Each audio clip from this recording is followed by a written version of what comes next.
मैत्रिणींनो, तुमच्याकडेही असा खराब झालेला काळा पडलेला तवा आहे का, जो कितीही घासला तरी क्लीन होत नाही? तर आज मी तुम्हाला एक जबरदस्त घरगुती हॅक दाखवणार आहे, ज्यासाठी आपल्याला लागणार आहे साखर, मीठ, बेकिंग सोडा आणि लिंबू. आणि रिझल्ट पाहून तुम्ही लिटरली शॉक व्हाल.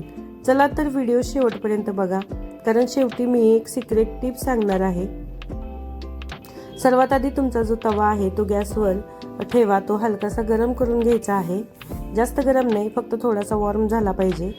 तर यामुळे काय होतं, तर तव्यावरचं जळलेलं तेल आणि घाण सॉफ्ट होते आणि क्लिनिंग करण्यासाठी इझी जातं. आता याच्यानंतर तवा गरम झाल्यावरती आपण याच्यावरती साखर टाकणार आहोत. आता 1 चमचा साखर मी इथे घेतलेली आहे. जर तुमचा जास्त तवा खराब झालेला असेल तर तुम्ही कमी जास्त करू शकता. आता हळूहळू हे जे साखर आहे तर ती विरघळायला लागलेली आहे. आता साखरेमुळे काय होतं, तर जे ग्रीस आहे ते म्हणजे तेलकट वगैरे जो तवा झालेला आहे आपला, तर तो तेलकटपणा याच्यामुळे कमी होतो, म्हणजे साखरेच्या पाकाबरोबर तो जळून जात असतो. आता याच्यामध्ये लगेचच आपण मीठ घालायचं आहे. आता मीठ काय करतं, तर मीठ हा स्क्रबचं काम करतो.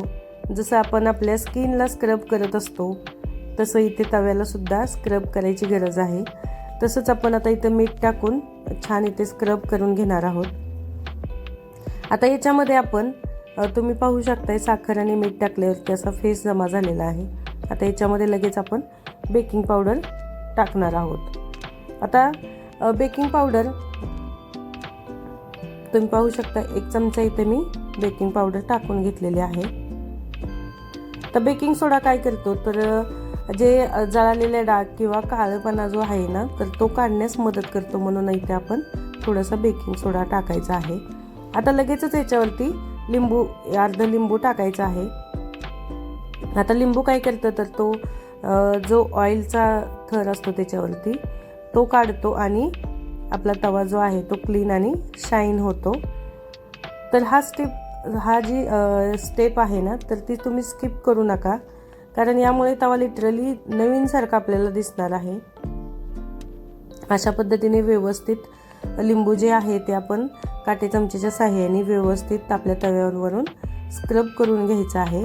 आता तुम्ही पाहू शकता तवा गरम असतो, त्याच्यामुळे आपल्याला हात लावता येत नाही, त्यासाठी हा काटा चमचा यूज करायचा आहे. आता इथे बऱ्यापैकी आपला तव्याचा जो तेलकटपणा आहे किंवा काळपटपणा आहे तो कमी झालेला दिसत आहे. आता हे व्यवस्थित सर्व बाजूंनी लिंबू लावून घेतल्यावरती थोडंसं पाणी घालून घ्यायचं आहे. त्याचा जो काळपटपणा आहे तो लगेचच पाण्यामध्ये उतरतो, तुम्ही पाहू शकता. आता हे जे काळपटपणा झालेला आहे किंवा जे पाणी आहे, आता हे आपण इथं काढून घ्यायचं आहे. आता गॅस हा मी कधीच बंद केलेला आहे.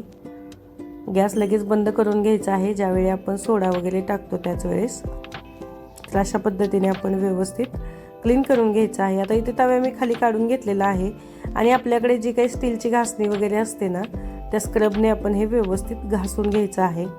आता तुम्ही पाहू शकता इथे आपल्याला जास्त काही ताकद लावण्याची गरज नाही किंवा जास्त कष्ट घेण्याची पण गरज नाही.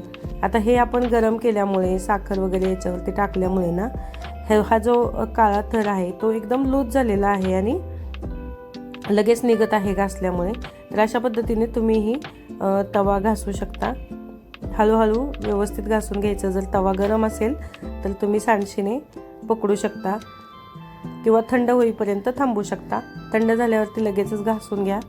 अशा पद्धतीने तवा आपण क्लीन करू शकतो. आता थोडंसं इथे तवा माझा जास्त खराब होता, त्याच्यामुळे थोडंसं जास्त घासावं लागत आहे, पण जास्त खराब नसेल तर ते लगेच क्लीन होतं. आता पाहू शकता किती हा काळपटपणा निघत आहे. एकदम काळ्या रंगाचं पाणी इथे तयार होतंय, ते म्हणजे आपली जी तव्यावरची घाण आहे तर तीच निघत आहे. अशा पद्धतीने आपण तवा आपला क्लीन करू शकतो. आता तुम्ही पाहू शकता की तवा आपला किती क्लीन झालेला आहे. याला जास्त काही आपल्याला करायची गरजही पडलेली नाही. आणि आता काय करायचं आहे, तर क्लिनिंग झाल्यावर तवा ड्राय करून त्यावर हलकं तेल लावून घ्यायचं आहे. तर याच्यामुळे काय होतं, तर तवा जो आहे आपला हा पटकन काळा होत नाही. नंतर नेक्स्ट टाइम आपण ज्यावेळी वापरू ना त्यावेळी अजिबात काळा पडणार नाही जास्तीचा. तर हीच जी होती ती आपली इम्पॉर्टंट टिप्स होती. आणि शक्यतो तवा वापरल्यानंतर लगेच क्लीन करा किंवा जुनी घाण साठू देऊ नका.